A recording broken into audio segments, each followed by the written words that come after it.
وَلْتَكُن مِّنكُمْ أُمَّةٌ يَدْعُونَ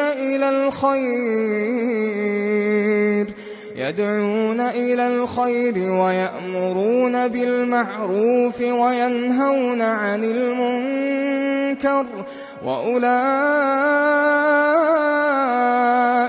هُمُ الْمُفْلِحُونَ۔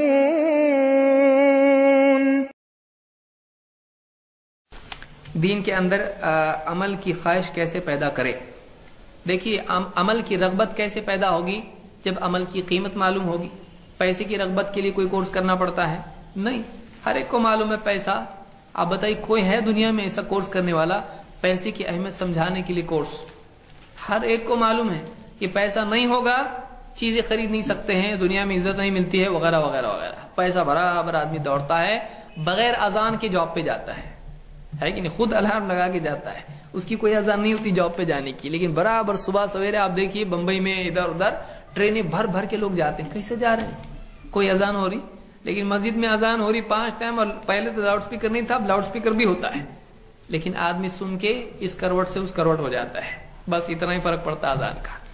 کیوں ایسا ہے؟ نماز کی اہمیت کیا ہے، اس کی فضیلت کیا ہے؟ تو اعمال کے سلسلے میں اللہ کے نبی صلی اللہ علیہ وسلم نے جہاں اعمال کے احکام بتائے ہیں، وہیں اعمال کے فضائل بھی بتائے ہیں کہ اس عمل کی کیا فضیلت ہے، دنیوی اعتبار سے اس کا فائدہ کیا ہے، آخرت میں اس کا انجام کیا ہے، نیکیوں کو چھوڑنے کی برائی کیا ہے، گناہوں کو کرنے کا نقصان کیا ہے۔ تو گھروں میں، مسجدوں میں ہمارے یہاں اس بات کا التزام ہونا چاہیے کہ نیکیوں کے کرنے میں کیا فضیلت ہے، برائیوں کے کرنے میں کیا نقصان ہے۔ یہ جب تک کہ کثرت سے ہم نہیں پڑھیں گے، عمل کی رغبت پیدا نہیں ہوگی۔ اب دیکھیں، حافظ منذری نے کتاب لکھی ہے الترغیب و ترہیب، 5 جلدوں میں وہ کتاب ہے۔ 5 جلدوں میں یہ کہاں سے آیا؟ گھر سے حدیثیں لائی ہیں؟ نہیں، اللہ کے نبی صلی اللہ علیہ وسلم کی حدیثیں ہیں۔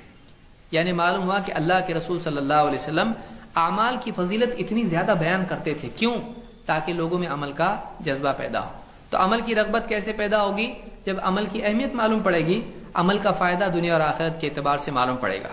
لہٰذا گھر میں اور مسجدوں میں اس طرح کا اہتمام ہونا چاہیے کہ کوئی معتبر کتاب، ایسی کتاب نہیں جس میں ضعیف اور جھوٹی حدیثیں، قصے، کہانیاں جھوٹے ہوں، بلکہ ایسی کتاب جس میں صحیح حدیثیں ہوں، معتبر روایات ہوں، اور صحیح قصے ہوں، ثابت شدہ چیزیں اس میں ہوں، قرآن کی آیات ہوں کہ اعمال کی کیا فضیلت ہے۔ اس کو پڑھیں، اس سے عمل کی رغبت پیدا ہوگی۔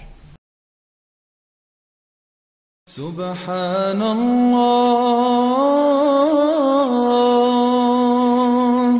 والحمد للہ ولا الہ الا اللہ واللہ اکبر۔ سبحان اللہ والحمد للہ ولا